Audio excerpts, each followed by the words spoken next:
Day chock full of adventures with new members. Paul Harris, our kids are here from Honduras, so let's get started. Our presentation will be from Eric Hood and Retha Anderson on the NAACP.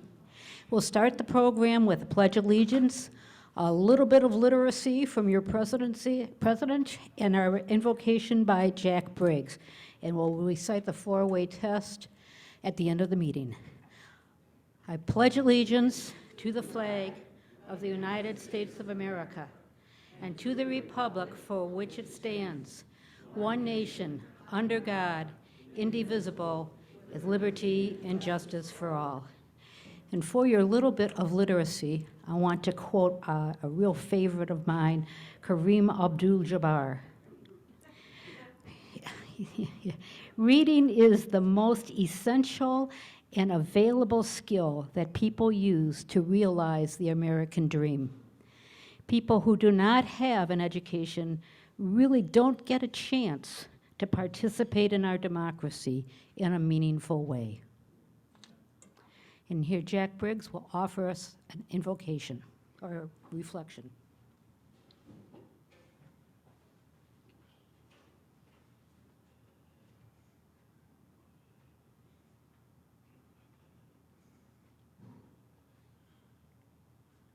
Sorry, I should have sat closer to the front. Let us pray.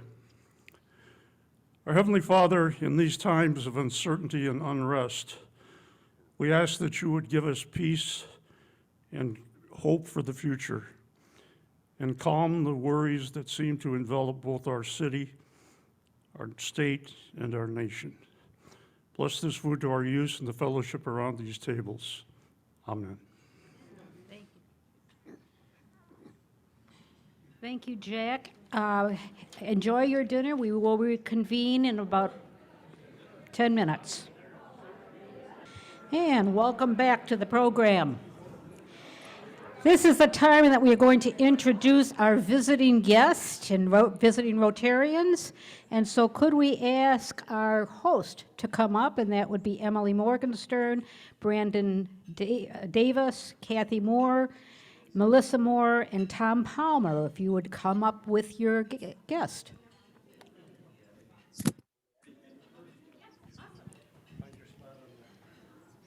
Find my spot on the thing here. Am I on the right spot? Oh, there. We could see ourselves. Okay, well, good afternoon. It is my pleasure to introduce Lionel Alexander. He is contracted with Public Health to help me reach the younger generation that doesn't seem to speak my language. But he is doing a lot of community outreach and making some really good connections and building relationships with our residents in Muskegon County, age 39 and under. So, Lionel Alexander.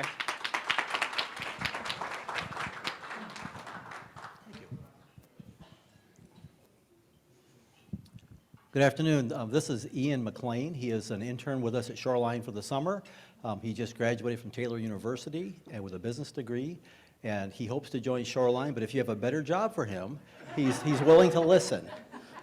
Wonderful young man.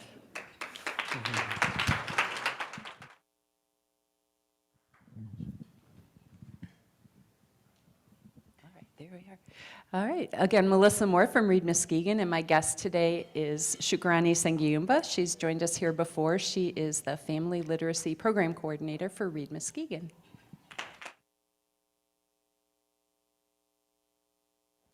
Good afternoon. I just left the dentist, so I know I sound weird. My mouth is numb. But my guest is Tia Martin. She is with North American Senior Benefits. She's an executive agent. She is also the CEO of Passionate Powerhouse Coaching Services, and she's pursuing a doctorate of higher education administration at the University of Kentucky. Thank you. Thank you for coming, our guest. And the program today is going to be introduced by Tim Arter.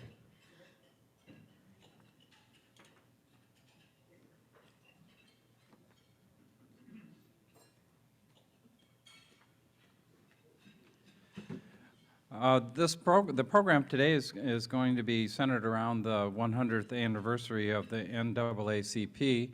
We're going to start by having a 16-minute video in that regard, and then I'll be bringing our guests, Eric Hood, Floyd Cook Jr., and Retha Anderson up to answer questions and talk a little bit about the local branch.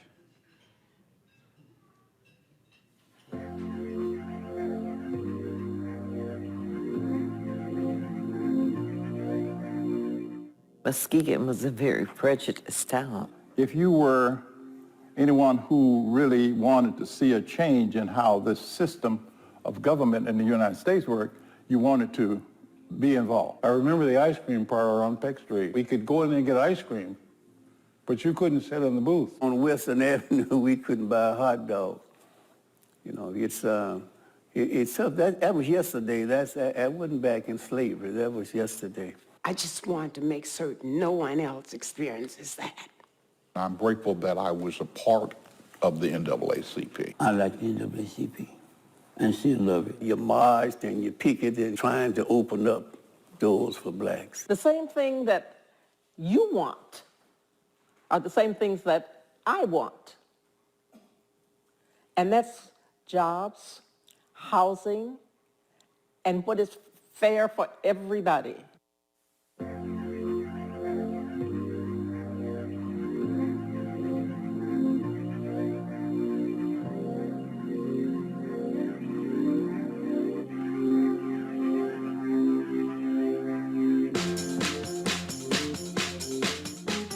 The National Association for the Advancement of Colored People in 1913 started organizing and founded branches in cities throughout the United States. In 1919, the Muskegon branch of the NAACP was founded as branch number 3147 to begin its aim to improve the political, educational, social, and economic status of African Americans and other racial and ethnic minorities in Muskegon. Hopefully, we'll learn together how young people like myself can contribute to the change today and the continued fight for equal rights. My research took me back to the 40s to understand how we got here. We want to start with how and when did you come to Muskegon? My family came in 1942. I came to Muskegon in 1944. Migrated from the South about 1944. My dad was here, so I came to be with my dad. Even when the black population in Muskegon was only 150 in the 1920s, the NAACP was needed. That need continued as the population swelled to over 7,000 by the 1950s due to the migration of mostly young men coming along to work in factories and foundries. Muskegon was a major industrial town. There were recruiters from Field Power Corporation that actually went to places like Magnolia, Arkansas, and recruited black people to come to Muskegon. Many of the black people that came had very limited education, and coming to Muskegon to work in the foundry was the most money they could ever think about earning. So when these men would come here, and a number of them are younger guys too, when they would come here, there was no place for them to live. But some of the managers of the different factories came around and asked, I know they asked my grandmother, do you have room that you can spare for X number of people? And she said, yes. So she rented those rooms out during the war. The city was not prepared to house all of these black workers. They put cots, and the men would sleep in the cots in shifts. When one shift would get off, then they'd go and sleep in the bed, and then when it was time for the other shift to get off, then that person would have to release the bed for the next shift person. So that's where we got the title hotbeds, in the sense that a bed really never had time when the bed wasn't used. And then those guys came here, single ones, came here and stayed there for like years. But those guys that were married, they went back eventually and got their families. And then they had to start, building the projects. But it was never the intent of these factories for black people to stay here like they did. That was a surprise, and that had a lot to do with the housing. So that was how we lived until people could get jobs and do better. And when I say do better, purchasing their own homes. I left the Army on my way back in Kansas City. I sat at the counter to get served. And I just kept sitting here and everybody getting served around me. And so I asked the lady, what's happening? She said, if you sit in the corner, I'll serve you. So I just bought an old Henry candy bar and got home. See, after the World War II, it should have been fighting here. NAACP was always as it is today. It's a system that allowed people to come together and talk about problems of crisis or what have you. The NAACP has always been there. They've always been at the forefront, I think, of fighting for equal justice for everyone. How did the Muskegon chapter of the NAACP get started? Bill Gill's relatives, I'm not sure if it's, his uncles or who they were, but his relatives started the local branch of the NAACP in 1919. From 1919 till 1938, we don't have no record. But then when we get to the 40s, then we began to know who was the president and on and on. 1919, the year the Muskegon NAACP was founded, came to be known as the Red Summer for incidents of mass violence, racist mob attacks, and increased lynchings. The late Bill Gill, who was president of the NAACP longer than anyone else. 21, 22 years he was president, and he was an excellent president, and he was a fighter, gutsy guy. He never backed down for trying to advance the cause of people of color in this community. Billy would just jump all over you. He got his point across, but it took that back then because all the times you knew you weren't being treated fair, and you had to go through it and what is my best route, and his approach was different than mine. I thought I could do it my way, but we were all effective in bringing about some change, and we didn't have to do it alike. You just have to do what you have to do to get it accomplished. My father was a very big influence. I didn't realize how much of a big influence he was until his passing. Not only just Muskegon Banks, but when I seen I got his senators, judges that I had to talk to during that time, and knowing how much he's done not only for, rights of black folks, but also the rights of women, working with Cesar Chavez. I didn't even know that. He met Nelson Mandela, and one time he met Bill Clinton, and Bill Clinton asked him, to help him with one of his campaigns in Michigan. So, my father, to be just a local person in Muskegon, he knew so many faces that you see and hear about on TV, all the time. Well, the activities that the NAACP developed, not just social activities, but activities to get changes made. The marches that were had, the time of meeting in churches when people who would not otherwise have been informed were informed of things that were taking place that would call them to action. This was what the meaning for life was for us because of the NAACP. We used to meet, I believe, every Sunday for 5 or 6 years. Mr. Reynolds, Henry G. Reynolds, who was a mortician, and he owned Reynolds Funeral Home, and he allowed for the NAACP and other groups to come and meet at his funeral home. Of course, the NAACP didn't work alone in the Muskegon area. They worked with organizations, unions, and churches to help get the message out on issues concerning the black community. Macabo was an organization bringing all of the black organizations together under one umbrella. You don't stop doing what you're doing at your organization, but you come together for an issue here for black peoples, and then you all get together for that. And that was a Macabo Black Organization of Muskegon County, and that was under the auspices of the NAACP. We would look forward to the banquets once a year down at the Frontal Theater, and And wherever these banquets were held, we had some attendance at banquets in schools, at Muskegon High School and around through the community. And these activities caused us to feel more involved than we might have otherwise.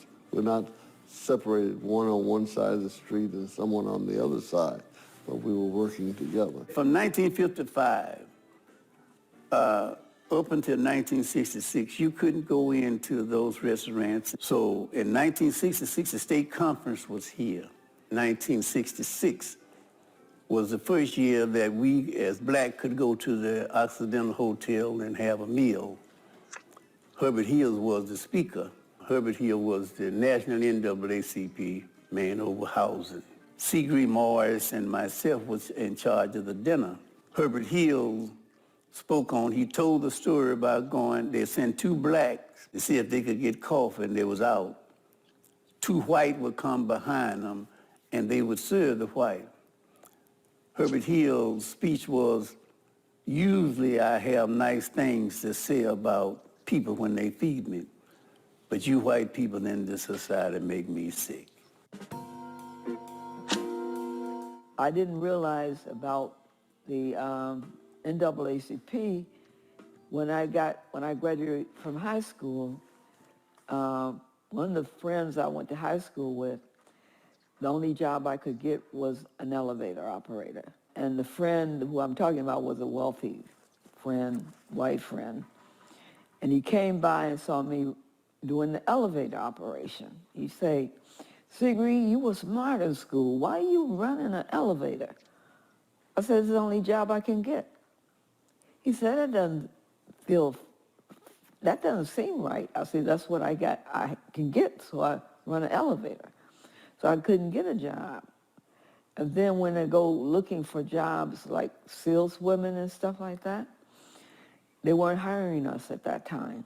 Dr. Howard was quite a president. He was vocal, he's outspoken, and he's saying what ought to be said. All of those things went together with the NAACP and its progress. You picket different stores, you had sit-ins. One of the most significant boycotts was when the NAACP took on sanitary dairy by organizing community support when they refused to hire any African-American person to deliver milk to homes. What are they going to do to the milk, because they're black, they can't handle the bottles? They started doing the milk boycott, and sanitary dairy was in the business to sell milk. And when you stop that money from coming in, then they listen. That way you got the first black driver for sanitary dairy. I worked for the United States Postal Service. You would think that as a government organization that racism wouldn't enter into it, but it did. I was the first person of color to hold at least 3 different positions. I was postmaster in Grant, Michigan for a year. I was postmaster in South Haven and postmaster in Spring Lake, in addition to being the first supervisor to being a branch manager right here in Muskegon Heights. So that was my proudest accomplishment, was to be at the branch in the city where I grew up. When I go to meetings, and if I hear somebody got a job open in the qualification, I know fellows who had gone to college and who had training. I had their resume under my couch, so when I leave the meeting, I call them and tell them about this job opening. We had a meeting, and the NAACP was going to picket Ben Loeb, who's the top person with the United Way. And I was working for United Way, and the NAACP group was supposed to picket at 12 o'clock. And I was in with the fundraising for the United Way. I was a fundraiser. And I was with my people that I was working with, and the phone rang at 12 o'clock. And it was to my boss that the NAACP was picketing Ben Loeb. And the men say, "Well, why are they picketing Ben Loeb?" They said, "Because he doesn't have any Negroes." And they said, "Why didn't he have any Negroes?" They said they didn't know. So what happens is, after that meeting, my boss called me in to his office and say, "Seagree, did you know that we're going to picket Ben Loeb?" I said, "Yes, sir." He said, why didn't you tell me? I said, because you're the enemy. He said, no, you didn't tell me that, Sigrid. I said, yes, I did, Mr. Schoenlang. He said, well, do you know the people involved in it, in the NAACP? I said, yes, I do. He said, you know the names of all the people? I said, yes, I do. He said, you going to give them to me? I said, I'm going to give them to you, but if anything happened to those people, there's a militant group right outside the line. They ready to come in here and help us with our fight. He said, that's a threat, Sigrid. I said, no, that's the truth. So what happened is, he said, well, give us the name. Well, nothing happened to them. So it was a meeting called with the NAACP. Those kids weren't afraid to pick it. And I see them now that they were brave to get in line. And they explained to them that they want to change in the community. The NAACP youth group, when they picketed Ben Loeb, they had people spitting on them and calling them bad names and stuff. NAACP was strong, and it's still strong. And I've learned to fight because we know we have a group that will stick together and fight.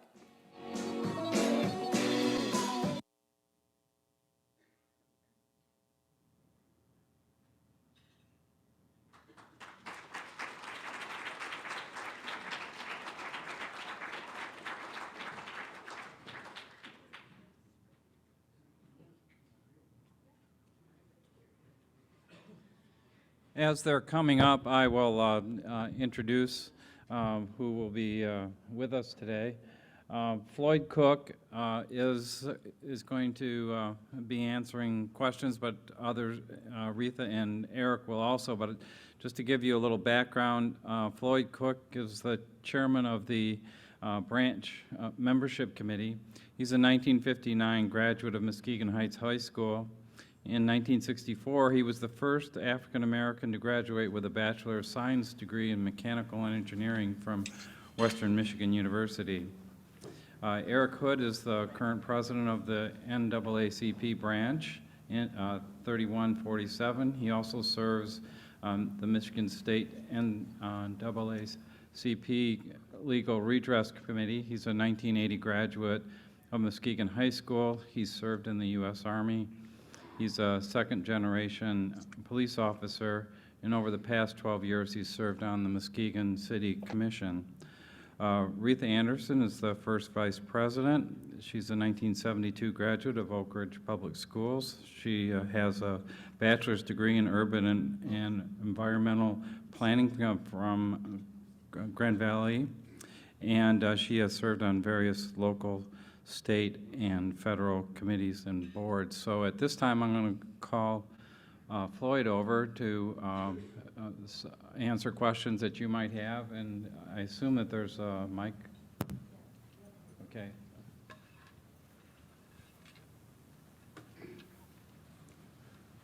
First of all, thank you for this opportunity to share a little of the history of the NAACP. The video that you've just witnessed, you only saw half. The real good part really comes after what you've seen. So I'm offering you the opportunity to have a bit of this history in your library. We have the full videos of which you've seen just half of. We still have available to the public for a nominal fee.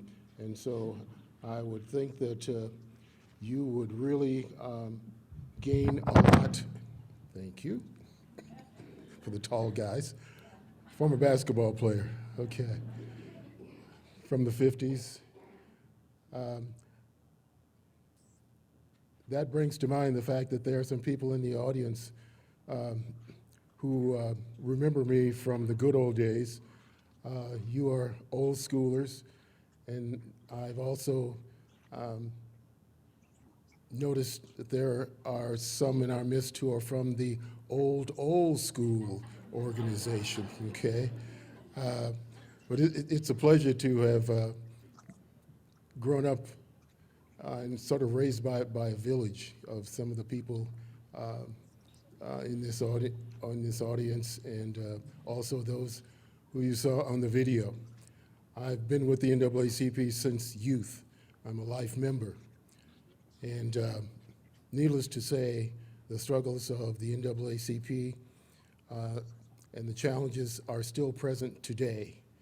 You may think for a moment that what you've seen on video was just history back in the 40s and 50s, but unfortunately, some of those same ills and problems have followed us right up to today, to the year 2022.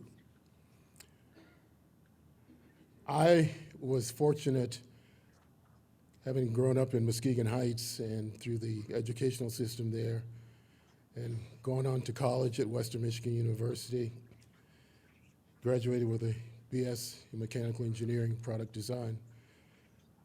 I got one of those white jobs.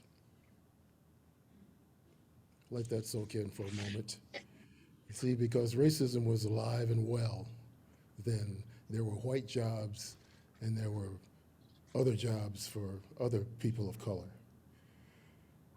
Those struggles are still evident in our society as we continue to fight for justice and equality. That's what the NAACP is all about.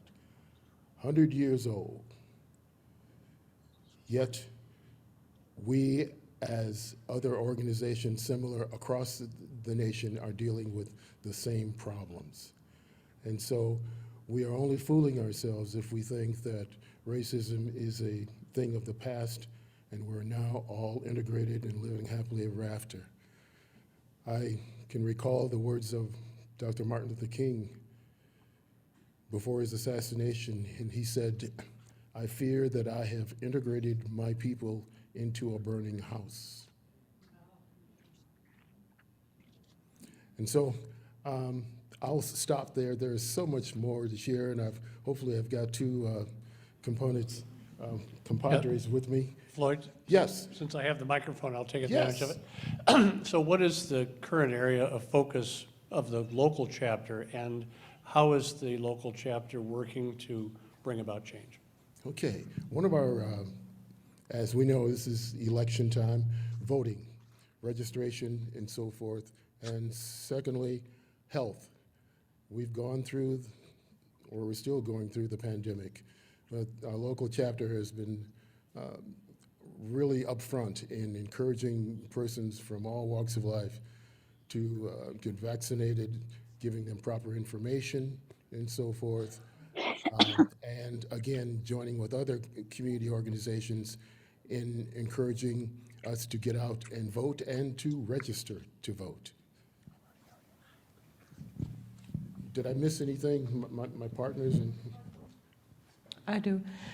What could you just share with us one or two strengths or assets that you see in Muskegon Heights that would really help be a springboard for the changes that you'd like to see? What do we have here that you can build on and amplify?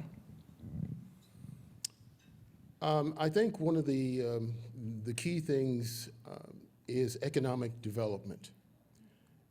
Economic development, particularly in the African American community. I'm from Muskegon Heights. I love that place. I grew up there. I also lived 2 blocks from the soda fountain facility that wouldn't allow us to sit at the counter. So again, we need to, in all our institutions of economic development, construction, and so forth, make sure that we include the minority community in the planning, in the job development, in the hiring, and coming together at the conference table and dream about the future of Greater Muskegon as a collective family, no matter what color you are. But unfortunately, we still are plagued with those elements of racism, which gets into the economics of who's going to profit the most and so forth. And so I believe that we should try with every means at our disposal to do collaborative things with all ethnicities, and particularly the African American community. Muskegon Heights is coming back, but I've lived through it from the 40s up until now. I've seen the transitions. I've seen the out-migrations. I've seen the tax base leave. Yes. Wonderful presentation. As I read about the early founding of the NAACP, not only at the national level, but here at the local level in Muskegon, early on, there was probably this hesitancy for corporate partnerships to walk alongside. Are you seeing a change now as we kind of fast forward? We've seen that at the national level, where some of the large Fortune 500 companies have come alongside the NAACP with not only their verbal support, but financial. Are you seeing the same thing locally, that local businesses are coming alongside the NAACP? Eric, you got to help me here. Eric being the president, and he would be the first contact person, and him sitting on a couple of city boards and so forth. But it has dwindled slightly because there's a naive assumption in the community that all is well. And so there are corporations that have memberships with the NAACP, longstanding, but there are others who have not saw the need to come in and be a collaborative effort for growth in Muskegon. And priming the pump for some of our corporate partners here in the audience. Understood. And I'd just like to say that we were making progress before the pandemic came, and once the pandemic arrived here, then things kind of slowed down. So we are definitely open to corporate partnerships. I want to thank our guest. This was a wonderful presentation, and boy, I enjoyed seeing all my old friends on that screen. It was really wonderful. Thank you.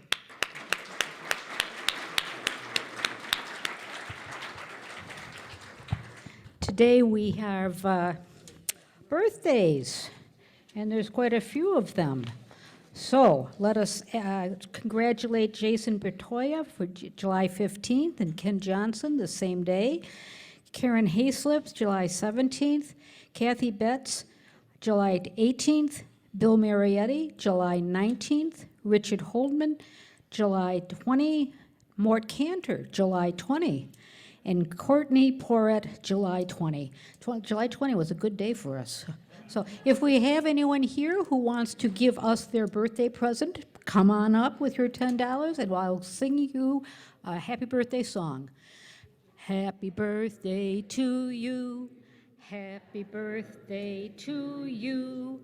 Happy birthday, happy birthday. Happy birthday to you.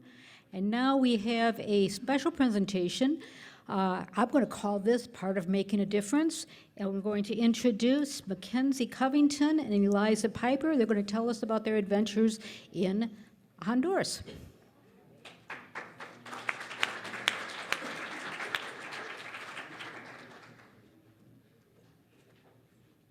Hello, good afternoon. My name is Mackenzie Covington, and I will be attending Western Michigan University as a Medallion Scholar this fall.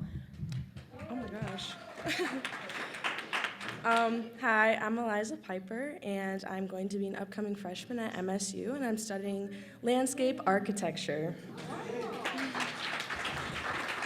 So we wanted to start off by saying thank you for making time in your program today to have us here, because we had a really great time and we were very excited to share this experience with everyone. We also appreciate your support in going on this trip. It was really not possible without any of you supporting us. We'd like to thank you for that too. So to start off, I'll start with my first, we'll go back and forth a little bit, and I'll start with my experiences, and Eliza will share some of hers. So as for me, as I was growing up, I was in the two-way immersion program at Muskegon, through Muskegon Public Schools. So I learned English and Spanish at the same time. So this was the first time outside of grade school where I felt like I was actually using my Spanish and I was like fully immersed in the language. So it was really nice to be able to experience that. And this was also my first time out of the country. And I was going without my parents, so I kind of watched my mom, who's not a crier. She shed a tear like as she let me go at the gate. So that was really emotional. I actually know French instead of Spanish, so you know, there was a little bit of a language barrier, but you know, I think like emotions and reading body language often is a lot better than like trying to talk to people. And like it was obviously having an advantage to be able to speak Spanish. Like Mackenzie could talk to the kids and, you know, like speak to the families, but I got to see the interaction unfold, which I thought was really special. So for our week that we were there, we had a couple goals. We were going to build houses. We were going to install pilas, which were like water storage systems, essentially. They're like these big cement, they're like a big bucket where you store all the water. And we were also going to go into houses and help install water filters. And a big thing there is that water scarcity. There's not a lot of security when it comes to water. And when I got there, I realized that I so often, like being born in Michigan and just like living here my whole entire life, I realized that I take water for granted, and I have access to clean, safe water all the time, and that is a privilege. And another thing was that when I got there, I realized that I had so many privileges. So a big thing for me was the water. And I think one of my favorite things was installing the water filters in the houses, because you would go in and you have these buckets and you have these clay containers, and the clay containers, you pour the dirty water in, and over the course of like 20 minutes, it filters the water out. But for that 20 minutes, you speak with the families about things that you do. And I talk with the kids. Kids are my favorite. So I play hide and seek a couple times, and we were literally just like running around in circles, like around the whole entire house in circles. And when we started playing hide and seek, one of my favorite things was we started to count, and they asked me to count. So I closed my eyes and I said, 1, 2, 3, and they were like, no, stop, count in English. And it was so cute. So they had me count to 30 in English, and for most of the time, they weren't even hiding. They were just listening to me speak and listening to me count to 30 in English. I'd say one of my favorite experiences was watching the house being built. I wasn't there for the first day of the project, but I was there for the second day when it was kind of like just being built. You know, the frame was finally up, and it was surprising to see the family contribute so much of their energy and time into building this house, because not only were we working on it, but they were helping us with that, which I think was really special. Because, you know, here in America, if someone's building a house for you, just sit back and watch in your lawn, you're like, oh, cool, I'm getting a new house, you know, whatever. But these people got their new house and they were crying, and I guess like it was just really special to see how something that like was so minor to us, just like having a roof over your head, was something that they don't have, and that it was something really special that, you know, I could see unfold. Yeah. And another thing about building a house is like they gave us big girl jobs. When I expected to go in and like they give me, you know, I knew that my knowledge about construction was very minimal, and I knew that I didn't know much, so I was expecting to have pretty simple jobs. But like when I tell you they had us like drilling, cutting the wood, and making sure that all the right pieces were, like the pieces were the right sizes, and we were like, I actually helped like drill the foundation or the pieces of wood together for the house, and that was really incredible, because a lot of the times, like as a woman, you get put in these positions where if you don't know, because you haven't been able to experience it, if you don't have any experience with it, they'll just sit you to the side and push you to the side. But we were actually getting to work, and that was really special to me, and it felt like we actually had a part in it. Also, my dad went on the trip with us, Travis Piper, and he is out of town right now, so he wasn't able to make it to this meeting with us and talk about his experience, but he did give me something to read off for you guys, just to, you know, get his part of it, the experience in there. So I would like to read that to you guys right now. First of all, thanks to all of you here at the Muskegon Rotary for what you have done for both of our daughters. Our two daughters, Lindsay and Eliza, have enjoyed two wonderful experiences in Honduras. Thanks to your generous support, these experiences have no doubt increased their global view of the world and what it truly means to put service above self. These experiences will continue to foster their desire for adventure and also what it means to help others. Eliza's comment to me before we left was that we are leaving the land of plenty. This comment certainly is true in so many ways, but spending time in Honduras and around the Honduran people, you realize that they are truly rich in ways that we sometimes have forgotten. Contentment is a word that I think we have lost and that they still understand greatly. My favorite experience while in Honduras was definitely the dedication to the house that we built. Coming from a building family and having construction knowledge, this is certainly the highlight of my week, as I was able to use some of my talents that I've been taught from my father and able to pass them on to some of the people in the group, including Eliza. Seeing the joy on the local Honduran people's faces, as well as the family that we donated the house to, was truly a touching moment, and there's certainly no doubt that it will go down in the trip as one of my favorite highlights. When I've been asked if it feels like this trip has changed me in any way, I think the experience gained in some area touched a certain level of hope and passion in me. And I think that going forward, as I look towards the end of my career and eventually what's next on the horizon, I see these kinds of projects being something that will likely take place in my future as well as my wife's. As we've talked about trying to do something similar like this together and in the future because my experience was so positive. Thank you again for allowing me to go along with my daughter and Mackenzie on this trip. It is certainly something, as she heads off to college, we will cherish going forward. I also encourage all of you to learn more about Honduras Compassion Partners, which was the group that we worked with in Honduras. They are doing great things and have a great, energetic staff down there that really helped make this trip come together, and they are truly making a big deal of this difference as well as in their local district.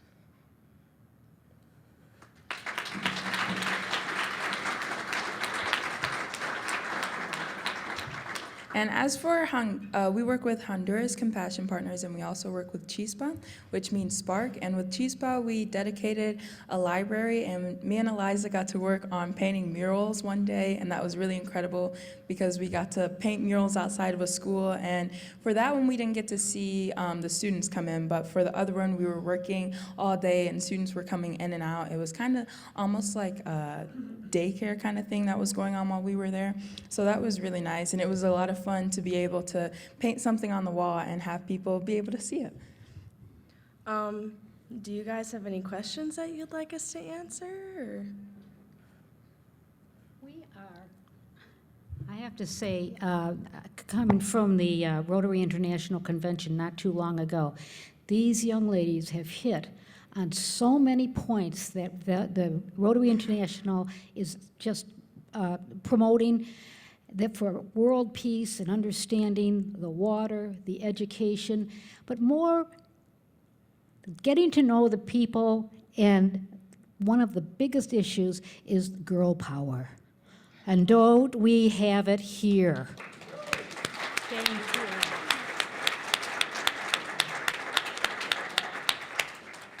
Okay, thank you so much. That was a lovely presentation. And now we have one of our favorite things, we have inductions. So if Mark Myers and Tim Arter will come up with your inductees, Morgan Carroll and Kim Taylor. Do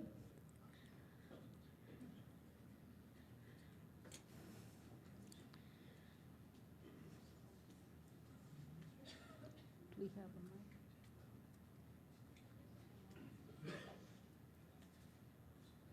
Then you just stand together.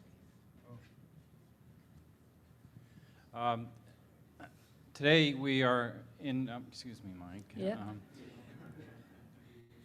Showing up, yeah. Today I have Kimberly Taylor. She was born and raised in Muskegon. She graduated from Fruitport High School and obtained a bachelor's degree in accounting at Grand Valley State University. She worked at a couple of local firms and then owned and operated a small firm of her own for 20 years. Now she's a part owner of Selby Tax and Accounting in Grand Haven, and they will be moving their office into its new location. They have a Muskegon office currently, and they're moving to 3024 Glade Street. It's a familiar building to you, and you'll see it as they open it. Kim's hobbies include spending time with her daughter, Mackenzie, camping, and scuba diving. Welcome.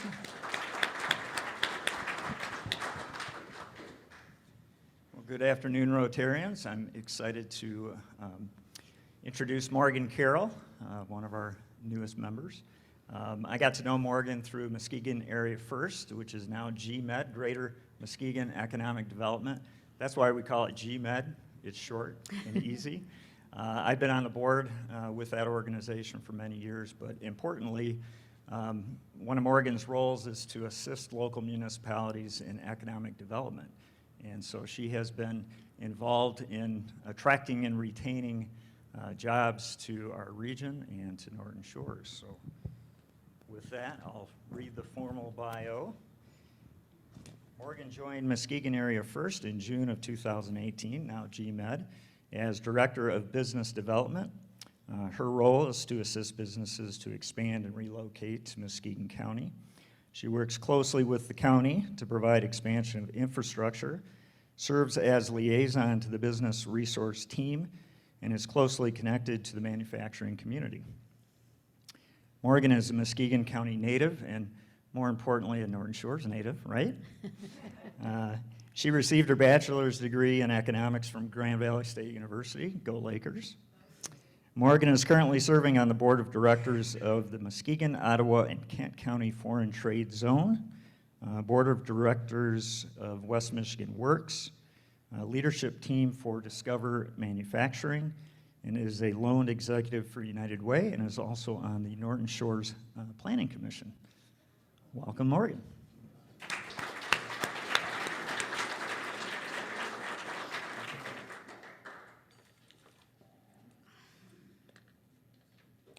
Fellow Rotarians, come.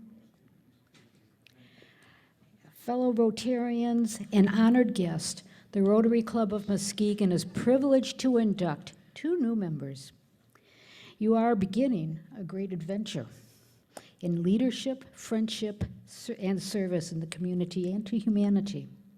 The Rotary Club of Muskegon has accepted you as a person of good character and high ethical standards with a heart for service.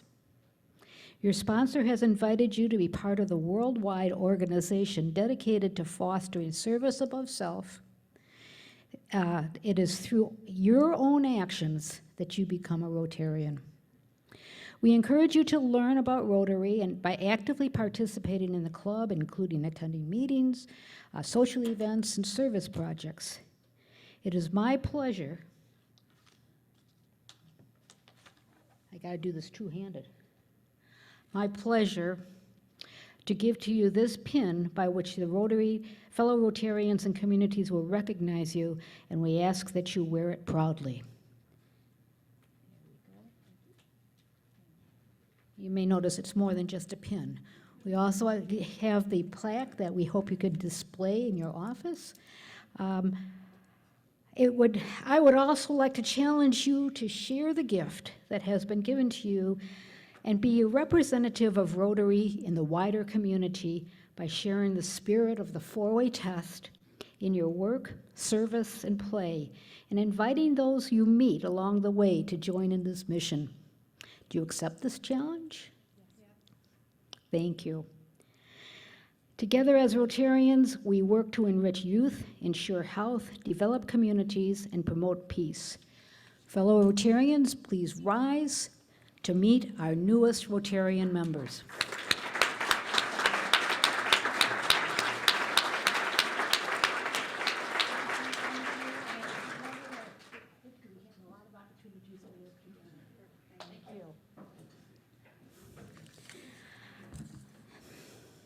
And now we have another big honor, and we have a Paul Harris Fellowship to present. And Ginny will come up here and do the honors.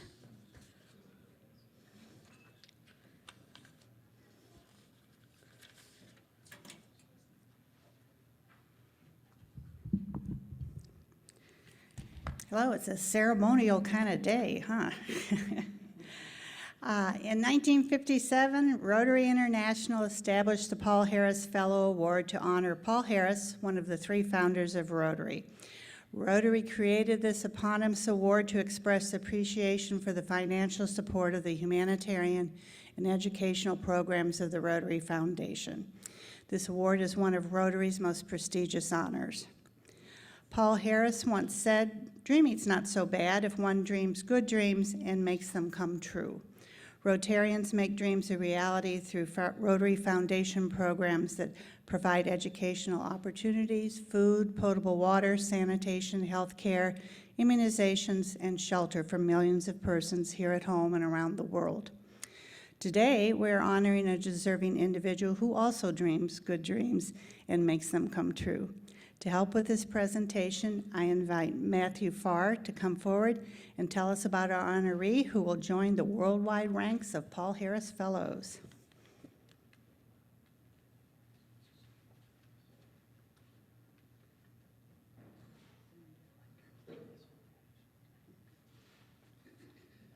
Thank you. Each Rotarian is to inform all things they say or do through the construct, the lens of our guiding principles. Is it truth? Is it fair to all concerned? Will it build goodwill and better friendships? Will it be beneficial to all concerned? This year's Paul Harris Fellow awardee exemplifies our guiding principles throughout his professional career and volunteering in the community, demonstrating service over self, the United Day way of caring, the Optimist Club, the Polar Plunge, spearheading and volunteering in community events, the recycling program, which has removed 45,000 tires from our ditches, our lakes, and our streams, and 1,199 barrels of household hazardous waste. In his professional life, this awardee spearheaded the Dune Harbor Park acquisition, the former Nugent Sand site. Hundreds of acres of land for eternity will be made for public consumption. What seemed like an impossible task, he didn't have much support at the beginning, but he said, we're going to push through because this is good for everybody. Upon hearing the news that county facilities needed nearly $34 million worth of improvements, he said, no, there's going to be a better way. It was a long process, but he worked with Baker College, acquired the building for less than $10 million, and helped Baker, a pillar of our community for decades, join our revitalized downtown. I don't know if I'm supposed to announce that yet, Aaron. Mark is highly respected by his coworkers and community leaders alike. He's been a member or served on many boards and committees, among them the Economic Development Corporation Board, the Foreign Trade Zone Committee, the Norton Shores Economic Development Committee, and there's 14 more. This year's recipient hails from a large family out west. About 20 years ago, he moved here with his family, raised their 4 children, who all graduated from Michigan colleges. And just this year, they welcomed the next generation, and there's a second one on the way. I could go on, but there's no short words that I can say to describe what we've all observed here over the last 20 years of his dedication to our community and to our guiding principles, of his thoughts, of his words and his actions. They are true, they are fair, they build goodwill and benefit all concerned. Rotarians, would you please stand? My mentor, our friend, Rotarian, and this year's Paul Harris Fellowship awardee, who is joined by his wife of 31 years, 3 of his 4 kids, and his granddaughter, Mark Eisenbarth.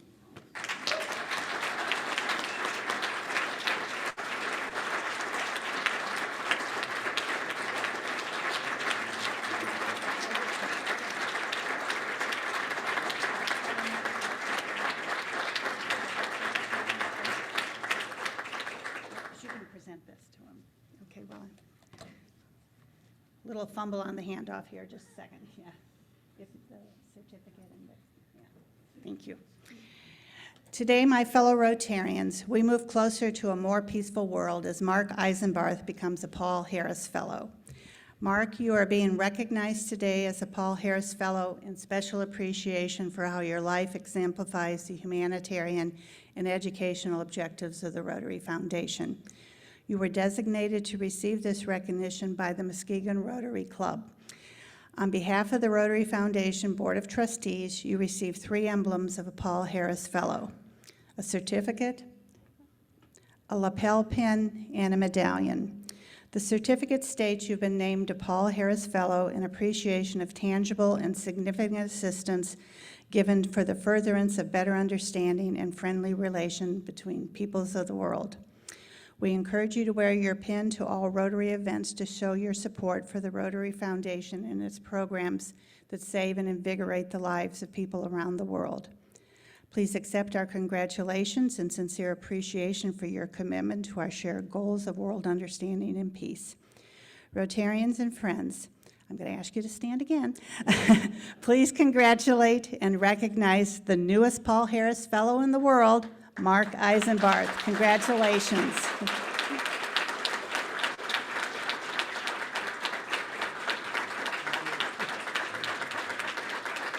Would you like to say something? We welcome your comments, and sorry about the fumbled handoff. Oh, perfect. Well, thank you very much. I wasn't expecting this. I was informed that you need to be here for someone else to receive this, so I was sitting in the back row to see what Matt was working on. It really touched me and it brought a tear to my eye. I see my family walking here, so thank you, and our little granddaughter, Kinsey, beautiful little girl. Everything that we have achieved in the county in the last 18 years has really been the collaboration with this group here and the collaboration of other communities throughout the county. I'm honored to work for the county. I'm honored to work and serve each and every one of you. So thank you, and look forward to continue working with you and your support. Thanks.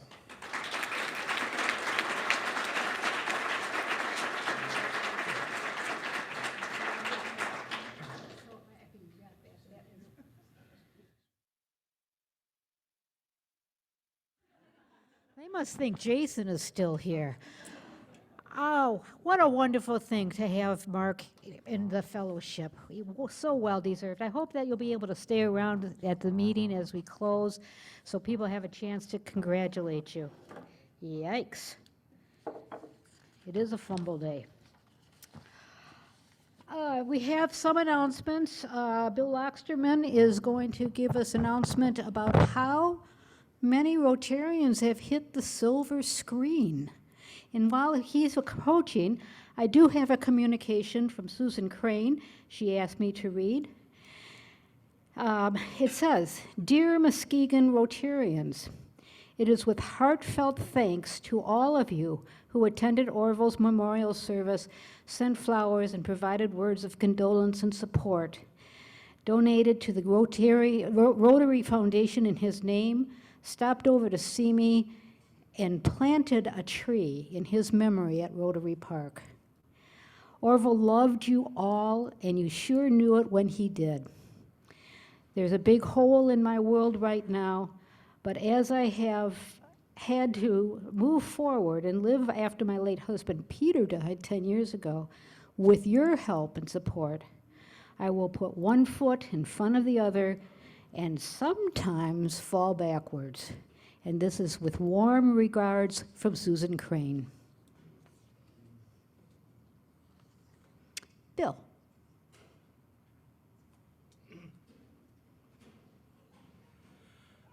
Most of you are aware that local film producer Roger Rappaport has shot 3 different films here in Muskegon utilizing local talent, many of them Muskegon Rotarians. So I want to call attention to the flyer on your tables. I put a couple of them on there. The very first movie, Water Walk, and I see on the poster our own Rem Sprague is listed as one of the stars. He certainly was. But the 10th anniversary showing of Water Walk is going to happen a week from tomorrow, which will be the 22nd of July at Orchard View High School. There's a $10 charge per ticket. This event will be honoring the memory of Tom Harriman, local actor and theater professor. Proceeds from the event will benefit Muskegon Civic Theater and White Lake Community Theater. So I encourage you, if you want to be reintroduced to the talent of Muskegon Rotarians, you'll see people in this movie, you'll see scenes from Muskegon, and it's really pretty cool just to enjoy that. So I encourage you to go to this event a week from tomorrow. Thank you.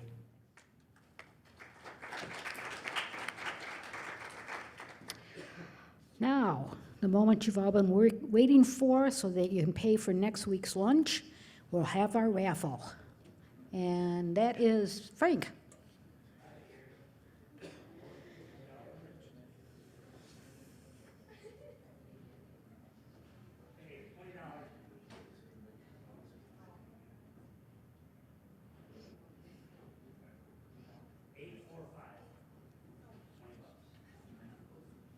Hey.